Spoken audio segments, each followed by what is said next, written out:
Alors, les interventions brèves, elles sont toujours pour moi.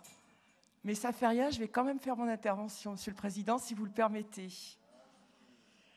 Donc, cette intervention et cet amendement concernent l'instrument d'ingénierie financière. Et nous avons tous bien conscience, évidemment, que l'innovation sociale ou l'économie de proximité sont des mots nouveaux qui ne parlent peut-être pas encore à tout le monde. Et cela reste pour beaucoup quelque chose d'abstrait. Et pourtant, cela concerne très concrètement le quotidien de tous et les Rhône-Alpins. Notre institution a d'ailleurs affirmé l'innovation sociale et l'économie de proximité comme des priorités dans ses stratégies de développement économique et d'innovation. Une délibération a même été consacrée à l'économie de proximité et les fonds européens vont permettre en partie de répondre à ces deux enjeux.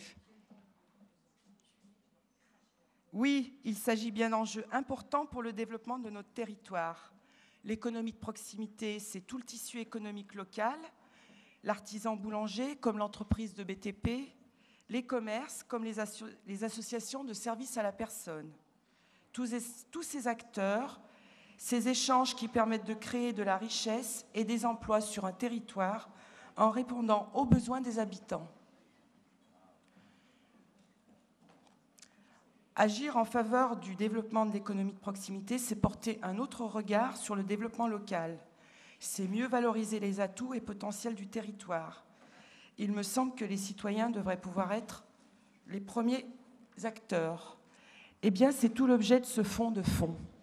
Encourager les territoires à mobiliser l'épargne locale, celle des habitants, afin de soutenir les projets économiques de proximité.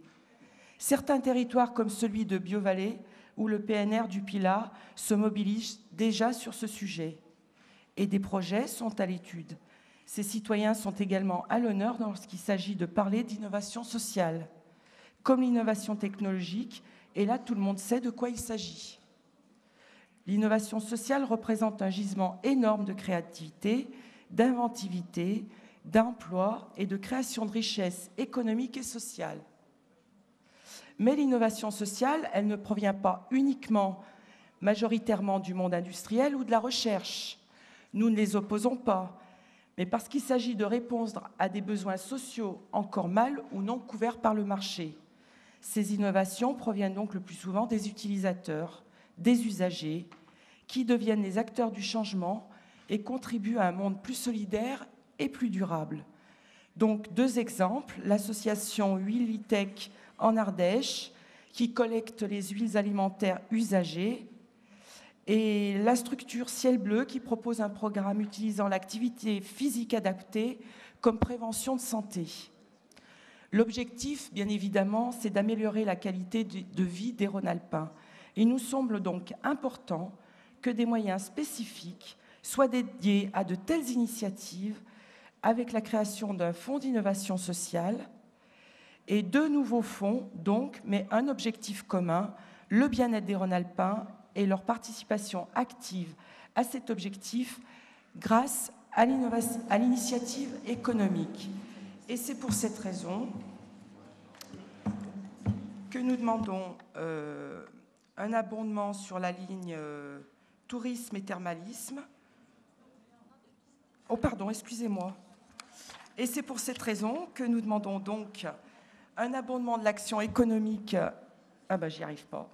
Donc Monsieur Debat va faire le reste. Ah non, je crois pas. Monsieur Gagnère va répondre. Allez, On va faire très vite. La stratégie régionale d'innovation est un tout.